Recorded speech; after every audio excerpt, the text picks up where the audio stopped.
cool, but guess what? You're old, and one day, this happens.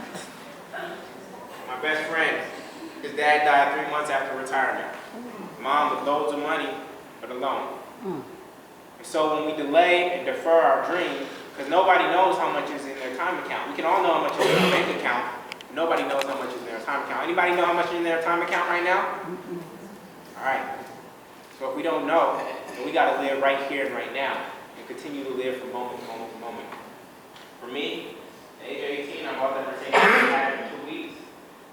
Pull into a parking lot, turn off the headlights and the engine, and 2 men jump on a car in front of me with guns drawn.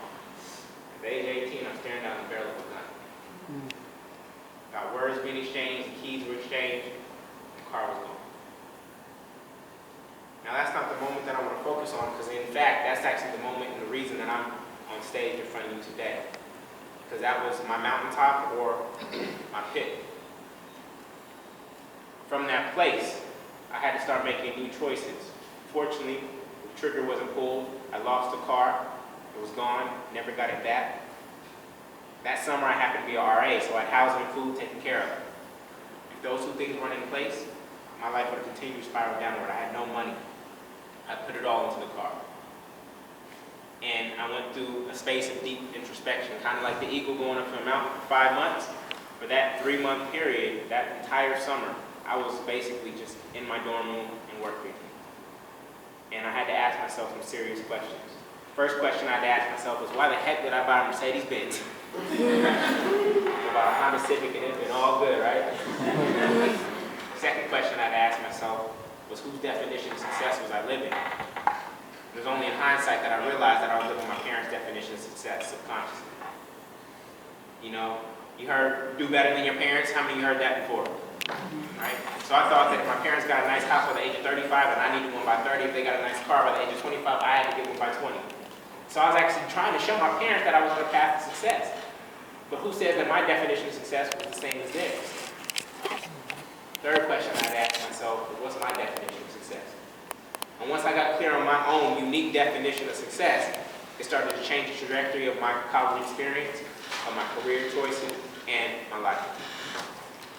Up until that moment, I was essentially on cruise control, just following the doctor's orders, doing everything that I was supposed to be doing. How many of you feel like you're doing everything that you're supposed to be doing? That's what happens when we're on the easy road. And I'm challenging you to do the thing that you want to do, not necessarily the thing that you're supposed to do. Out of that space came a metaphor that literally been driving my life ever since. I heard a lyric that summer, and it said, your body is a vehicle transporting your soul. It's what's inside the vehicle that's beauty to behold. And out of that came a metaphor for me that said, your life is your vehicle to design, drive, and maintain. Your life is your vehicle to design, drive, and maintain. Unfortunately, a lot of people end up backseat driving through life, or they end up driving other people's vehicles. By other people's vehicles, I don't mean other people's cars. I mean other people's dreams, visions, ideas. Some of your parents are actually trying to live vicariously through you. And that's an okay idea for a parent, but at the end of the day, you are an independent being. You were created for your own unique reason.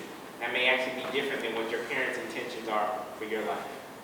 And so my challenge to you is to help you get in the driver's seat of your life and get off the easy road and direct your life where you ultimately want it to go.